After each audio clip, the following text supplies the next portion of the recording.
આ તરફ મુંબઈમાં મોટી બોટ દુર્ઘટના સર્જાઈ અને ફેરી બોટ તેમજ નેવીની બોટ વચ્ચે અકસ્માત સર્જાયો। 3 નૌસૈનિક સહિત અકસ્માતમાં 13 લોકોના મોત નીપજ્યા છે। 101 લોકોનું રેસ્ક્યુ કરવામાં આવ્યું તો 2ની હાલત ગંભીર વર્તાઈ રહી છે। ગેટવે ઓફ ઇન્ડિયા પાસેનો આ બનાવ સામે આવ્યો છે। ગેટવે ઓફ ઇન્ડિયાથી એલિફન્ટા આઇલેન્ડ બોટ જતી હતી તે દરમિયાન દુર્ઘટના સર્જાઈ જેમાં બોટ પલટી ગઈ હતી। મૃતકોના પરિવારજનોને 5-5 લાખની સહાય સીએમ દેવેન્દ્ર ફડણવીસ દ્વારા જાહેરાત કરવામાં આવી છે તો પીએમ મોદીએ પણ દુઃખ વ્યક્ત કર્યું છે અને 2-2 લાખ રૂપિયાની સહાય જાહેર કરી છે। મહેસાણા ફૂડ વિભાગ ઊંઝા અને આજુબાજુના વિસ્તારમાં રેડ કરી રહ્યું છે અને મહેસાણા ફૂડ વિભાગે 16 ઓક્ટોબરે લીધેલા નમૂનાનું પરિણામ જાહેર થયું છે જેમાં ઊંઝા ઉમા એન્ટરપ્રાઇઝના ગોડાઉનમાંથી લીધેલ નમૂના ફેલ થયા છે તો આ તરફ પટેલ ભાર્ગવ પીના ગોડાઉનમાંથી લીધેલા ડુપ્લિકેટ જીરામાં પાવડર મળી આવતા નમૂના ફેલ થયા છે। ડુપ્લિકેટ જીરું અને ડુપ્લિકેટ વરિયાળીમાં ઊંઝા મોખરે હોય તેમ કહી શકાય। અહીં નમૂનાઓ ફેલ થતા ચોક્કસથી કહી શકાય કે વધુ પૈસા કમાવાની લાલચમાં અમુક લોકો અન્યના જીવ જોખમમાં મૂકી રહ્યા છે।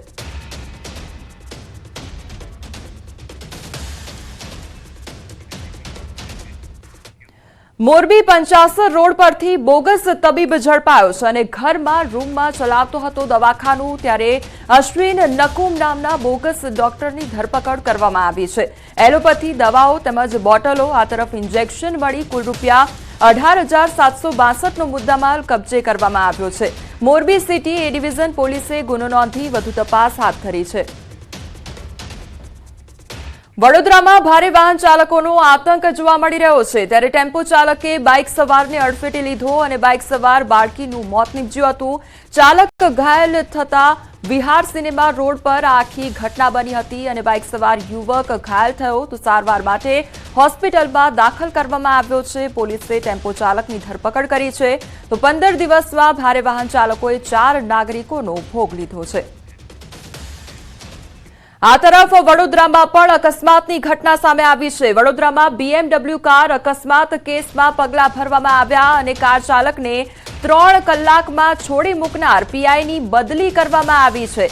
કાર ચાલક બિલ્ડર પુત્રને 3 કલાકમાં છોડી દેવામાં આવ્યો હતો અને પોલીસ કમિશનરે પીઆઈ આરડી ચૌહાણની બદલી કરી છે। પીઆઈ ચૌહાણને લીવ રિઝર્વમાં મૂકવામાં આવ્યા તો કેસની તપાસ પીએસઆઈ પાસેથી આંચલી લઈ એસીપીને સોંપવામાં આવી છે તેમજ એસીપી કાર ચાલક બિલ્ડર પુત્ર પિનાક સોરઠિયા સામે ફરી તપાસ કરવામાં આવશે। BMW કાર જપ્ત કરી ફોરેન્સિક તપાસ કરાવવામાં આવશે। BMW કારની ટક્કરે વૃદ્ધનું મોત નીપજ્યું હતું।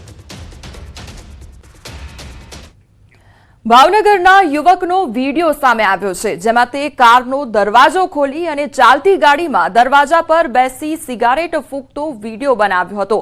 બોલિવૂડ ગીત જાને ક્યા હોગા રામા રે પર વિડીયો બનાવી અને વિડીયોના કેપ્શનમાં લખ્યું હતું કે અમારા જેવું તમારાથી ન થાય તેમાં નબીરો હેકડી કરતો નજરે પડી રહ્યો છે। આ વિડીયો જોઈને લાગી રહ્યું છે કે તે પોતાનું તો જીવ જોખમમાં મૂકે જ છે પરંતુ અન્યના જીવ પણ જોખમમાં મૂકી રહ્યો છે ત્યારે આ વિડીયો પોલીસના ધ્યાને આવતા પોલીસે આ યુવકની ધરપકડ કરી તેને કાયદાનું ભાન કરાવ્યું છે। પોલીસે યુવકની કારને ડિટેન કરી યુવક પાસે માફી પણ મંગાવી છે।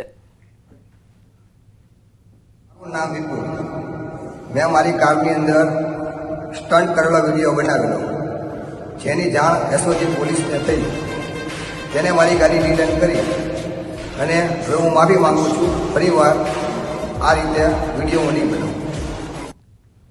અમદાવાદના રખિયાલના ગરીબનગર પાસે અસામાજિક તત્વોનો આતંક જોવા મળ્યો છે અને વાહનોથી ધમધમતા જાહેર રોડ પર તલવારો સાથે અસામાજિક તત્વોએ આતંક મચાવ્યો છે। રોડ પર પરિવાર સાથે જતા લોકો વચ્ચે તોફાની તત્વોએ જાહેરમાં તલવારો અને હથિયારોથી ડરનો માહોલ ઉભો કર્યો છે। રખિયાલ બાપુનગરના મુખ્ય માર્ગ પર તલવારો સાથે અસામાજિક તત્વોએ લોકોમાં ડર ફેલાવ્યો છે તો અસામાજિક તત્વોનો તલવાર જેવા ઘાતક હથિયારો સાથેનો વિડીયો પણ વાયરલ થયો છે। પોલીસે વિડીયો અનુસંધાને કાર્યવાહી પણ હાથ ધરી છે। અમારી સાથે હાલ સંવાદદાતા ઋત્વિજ જોડાઈ ગયા છે। ઋત્વિજ, અમદાવાદ શહેરમાં અસામાજિક તત્વોનો આતંક દિવસે ને દિવસે વધતો જઈ રહ્યો છે, કયા પ્રકારનો માહોલ અમદાવાદ શહેરમાં જોવા મળી રહ્યો છે? આ ઘટનામાં હાલ શું અપડેટ મળી રહ્યું છે? જી વાત કરીએ તો જે વિડીયો છે તે રખિયાલના ગરીબનગર પાસેનો હોવાનું હાલમાં પ્રાથમિક સૂત્રો પાસેથી જાણકારી મળી રહી છે અને જે વિડીયોની અંદર સ્પષ્ટ જોઈ શકાય છે કે કેટલાક જે અસામાજિક તત્વો છે તે હથિયારો સાથે રોડ પર આતંક મચાવી રહ્યા છે અને લોકોમાં એક પોતાનો રોફ ઉભો કરવાનો જાણે પ્રયત્ન કરી રહ્યા હોય તેવું લાગી રહ્યું છે।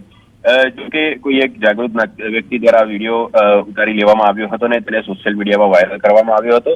જ્યારે આ વિડીયો વાયરલ થયો હતો ત્યારબાદ પોલીસ દ્વારા સમગ્ર મામલે વધુ તપાસ પણ શરૂ કરી દેવામાં આવી છે અને જે પણ વિડીયોમાં દેખાતા લોકો છે તેની શોધખોળ કરવાની પણ તજવીજ પોલીસ દ્વારા શરૂ કરી દેવામાં આવી છે।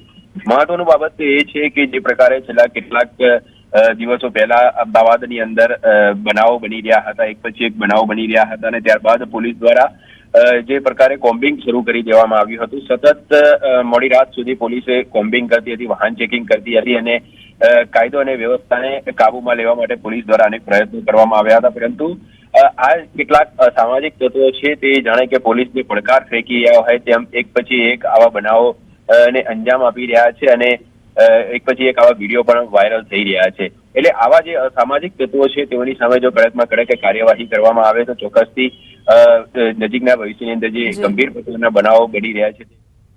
જી ઋત્વિજ, સમગ્ર માહિતી બદલ આપનો આભાર। આ તરફ પોરબંદરમાં વેપારી અને ખેડૂતો બાખડા હોવાની ઘટના સામે આવી છે। વેપારીએ મગફળીની ચોરી કરતા માર માર્યો અને મગફળીના વેપારીને ખેડૂતોએ મેથી પાક ચખાડ્યો છે। પાલખડા ગામે મગફળી ખરીદી વખતનો વિડીયો વાયરલ થયો છે।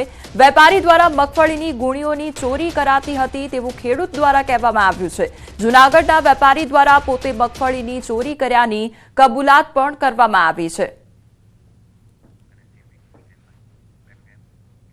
અમદાવાદના વટવા પોલીસે હાઇબ્રિડ ગાંજાનો મોટો જથ્થો જપ્ત કર્યો છે। 3.60 કરોડની કિંમતનો 12 કિલો હાઇબ્રિડ ગાંજો ઝડપી પાડવામાં આવ્યો છે।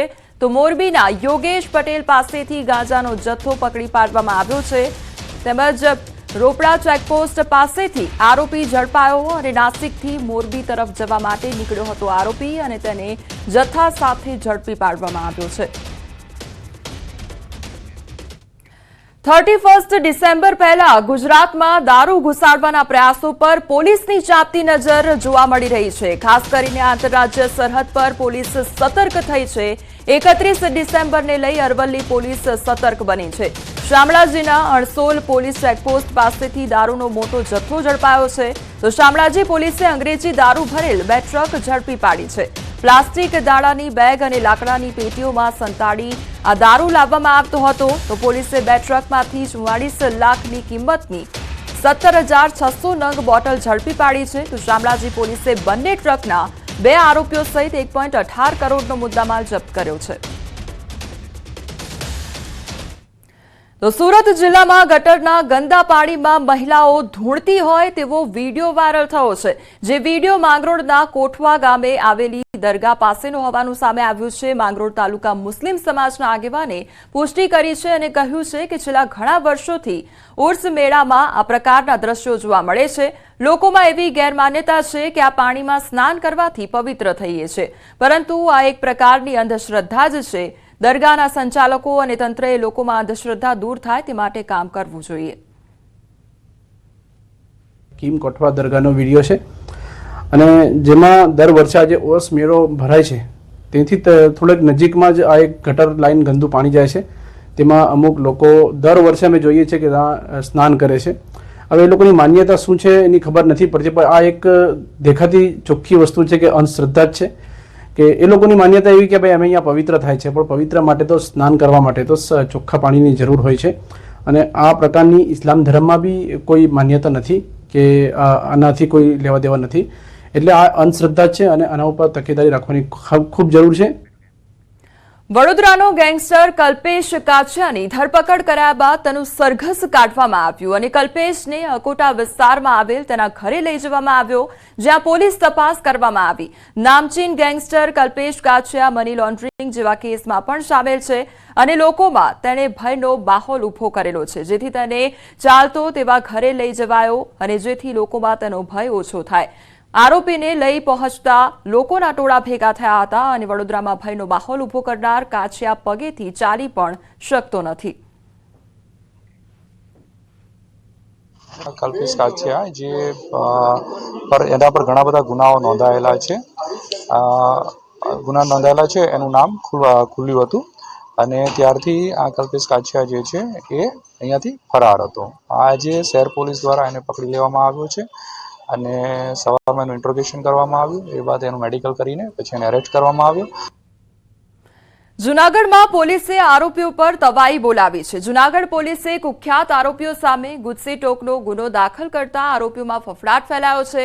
જૂનાગઢના રામદેવપરામાં રહેતા 8 અને ગીર સોમનાથના તલાલામાં રહેતા એક ઇસમ સહિત કુલ 9 આરોપીઓ વિરુદ્ધ ગુજસી ટોકનો ગુનો દાખલ કર્યો છે, જેમાંથી કુલ 9માંથી 5 આરોપીને ઝડપીને પોલીસે કાર્યવાહી કરી છે, જ્યારે ફરાર 2 આરોપીને પકડવા પોલીસે ચક્રો ગતિમાન કર્યા છે. પોલીસ લિસ્ટમાં સામેલ આ તમામ આરોપીઓ જૂનો ગુનાહિત ઇતિહાસ ધરાવે છે. આરોપીઓ સામે 2014થી લઈ 2024 સુધીમાં કુલ 153 ફરિયાદ નોંધાઈ છે. શખ્સો સામે મારામારી, લૂંટ, હત્યાની કોશિશ સહિતના ગુના પણ નોંધાયેલા છે.